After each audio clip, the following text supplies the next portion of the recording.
Case में क्या वो थोड़ा बता दीजिए, कौन सा केस था और क्या हुआ उसमें, 3-4 चीजें। जो भारत भूषण आशु जी हैं उनके खिलाफ सबसे पहले जो विजिलेंस ब्यूरो है पंजाब, उन्होंने 2 एफआईआर रजिस्टर करी, एक लुधियाना और एक नवा शहर। उस एफआईआर में उनका ये कहना था कि एक टेंडर स्कैम हुआ था कि जब भारत भूषण आशु जी मिनिस्टर होते थे तब पॉलिसी फ्लोट करी गई थी फूड ट्रांसपोर्टेशन की, कि उसमें कुछ सर्टेन क्लॉजेस चेंज करी जिससे कुछ कॉन्ट्रैक्टर्स को बेनिफिट हुआ है।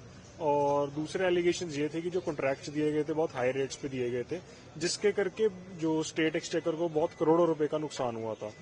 दूसरा केस ईडी ने रजिस्टर करा था पीएमएलए के अंडर उनके खिलाफ। उनका कहना था कि जो इस विजिलेंस ब्यूरो ने जो एफआईआर करी है उसमें जो टेंडर स्कैम हुआ है, जो उससे ब्राइब्स या किकबैक्स ली गई हैं, उससे उन्होंने मनी लॉन्ड्रिंग करके जायदाद बनाई है। तो आशु जी ने अपनी जो विजिलेंस ब्यूरो की एफआईआर थी उनकी क्वेश्चन पिटीशन हाईकोर्ट में डाली थी कि एफआईआर को रद्द करा जाए, और जो ईडी ने उनको पीएमएलए केस में अरेस्ट करा था उसमें उन्होंने रेगुलर बेल मांगी थी। तो कोर्ट ने आज अपनी प्रोनाउंस करी है तीनों वर्डिक्ट्स। जो विजिलेंस ब्यूरो ने दोनों एफआईआर उनके खिलाफ रजिस्टर करी थी उनको क्वैश कर दिया, रद्द कर दिया है, और जो ईडी ने उनको अरेस्ट करा था ईडी वाले केस में हाईकोर्ट ने उनको बेल ग्रांट कर दिया है।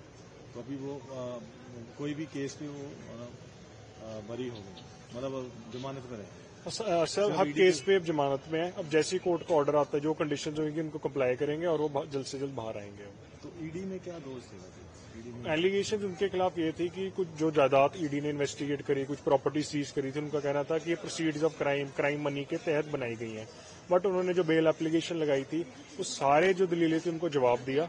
जो जितनी इन्वेस्टिगेशन ईडी ने करी थी, जो एविडेंस कलेक्ट करा था उसको रिबट करा कि कोई एविडेंस ऐसा नहीं आया जिससे शो हो सके कि जो प्रॉपर्टीज हैं इलीगल है, और जबकि उन्होंने सारा सोर्स दिखाया किस तरह लीगली अर्नड मनी से सारी प्रॉपर्टीज बनाई गई हैं।